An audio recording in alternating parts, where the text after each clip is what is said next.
Okay, so what we're going to do now is we're going to work on the head of the zombie, probably the most important part of the whole prop that you're going to build. What I like to do is go to a model store. I went down to a local hobby store and told them I want a scientific life-size skull. It's a real simple model. I think it was 3 pieces and the jaw here that I haven't hooked on yet. But what I've noticed on most all of these skulls that you get, if you look here, there's a big hole there. This is what we'll use later to put either a PVC pipe or a like broom handle or something. We'll hot glue it up so he's got a good strong neck. There's just a few things to remember as you're doing the skull for these zombies. One of the most important things is you're going to darken the eyes and the nose socket. The materials that we need for this, we've got our skull, and you know, sometimes you can find these without a movable jaw. You just kind of want it life size, because that's we're going to build it life size. You've got your skull, you've got a can of black spray paint, a thing of cotton balls, a jar of liquid latex. This is the most important because this will make it weather tight. It can be inside, outside, whatever. And I have black and white acrylic paint.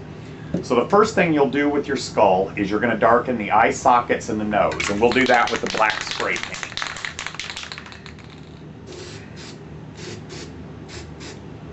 So see, immediately it starts to age it quite a bit.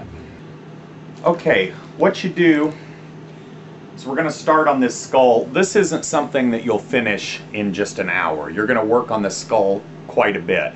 The liquid latex takes a little bit to dry, and it has a very strong ammonia smell. So you might want to work in a place that's pretty decent ventilation. What we're going to do with the cotton ball is if you lightly pull it, you can kind of unroll it. We want to kind of turn it. The cotton is going to be the dead skin. So as you see, I can unroll this cotton ball. Now I've got a strip of skin that I can work with. What we're going to do on the face is, it's kind of simple anatomy. You know where muscles and things are at. And we're going to layer this on. You can get as intense with this part as you want. We don't want just a bare skull because that doesn't look like the rotted flesh. This, with the liquid latex on it and the paint, is going to look like the rotted flesh on the skull here. So basically what I do is I put a little bit of the liquid latex on. We'll start here at the top, and it acts as like a glue. And a lot of times I'll just put it on with my fingers. If you want to rush the drying process, you can get a blow dryer, and that'll help to do it.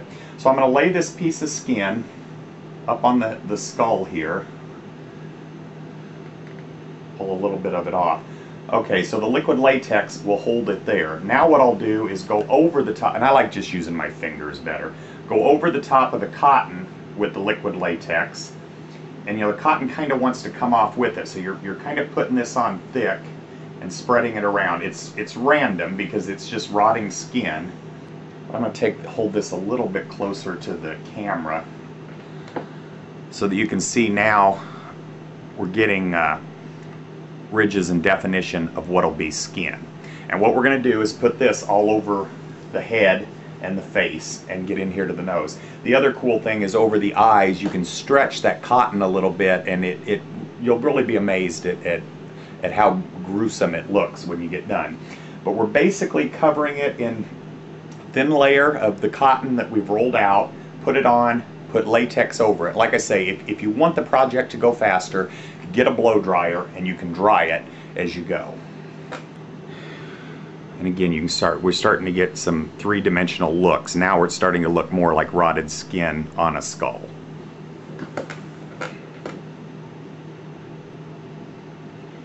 And it's a good thing too to get quite a few of the cotton balls out and rolled before you start getting your hands all gunked up with the liquid latex. And again, you're not putting on a cotton ball, but you're putting on these sheets of cotton as you unroll the cotton ball itself. You can kind of stretch it so it's almost like spider web sort of things coming over the eye and stuff, because once we go in there with the other stuff, it'll push it back down so it's more like skin.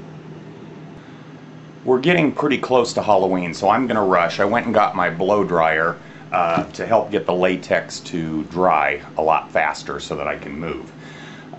Usually I like to work on these, you know, throughout the course of a week or so and play with it when I'm in the mood to play with it. But you see the face is starting to come together. The other thing that I've done is I dumped some of the liquid latex into a container out of my main thing, and I've added black and white acrylic paint till I got a good gray color. So now I have a gray latex that I'm going to put over the head to kind of give it a more aged and rotted look. So I'm going to do that here, and we'll start to finish the head. Okay, I put a little bit of gray on this and blue dry it so you can see between the two sides. The gray gives it definitely more of a depth look. The other thing you want to be aware of is every cavity needs to be black. So now that I've added on the mouth, it's very white. I'm going to go in from behind to darken the mouth. I don't want to necessarily squirt on the teeth.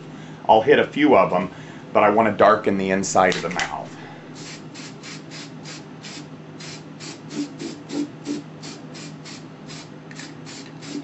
Okay, so then I didn't really hit too much of the teeth, but now the inside of the mouth is going to be darker too. Okay, so what we're going to do is I'm going to finish putting gray all over. At the very end, then we'll go back in with some paints and hit some highlights and finish off our zombies or our corpse skull.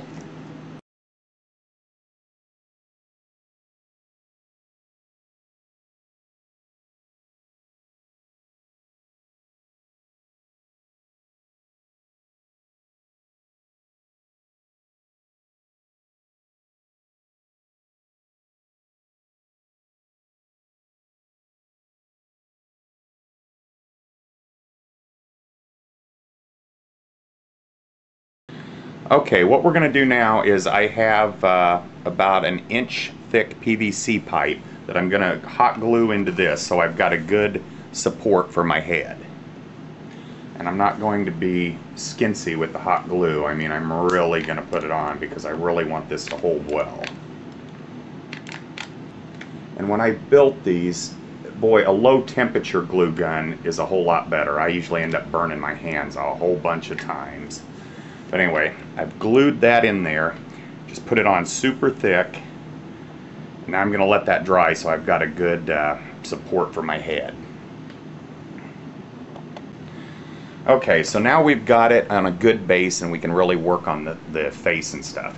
Everything that you see through the mouth or whatever we want to darken up. Again, with black spray paint. I also have a can of gray spray paint that can give me some highlights.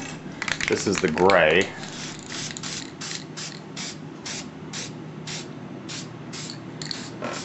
And I don't recommend doing this in the house like I'm doing it, but I don't feel like going outside to do it. And then of course the black, we want to darken that pole up in there. And I'm not going to worry about hitting the teeth because we'll highlight those later. But I do want to get that pole darkened up. I want everything in the back. And then again, even with the black, I can kind of hit the... Again, I'll go back in the eyes and the nose. And like I say, I'm not too worried about hitting the teeth because we'll highlight them later. Here on the back of the skull, and we can see through the mouth, I want to put some skin so it makes it darker there. So I'm just going to build this out of cotton and just kind of stick it around on there. Ah, shit.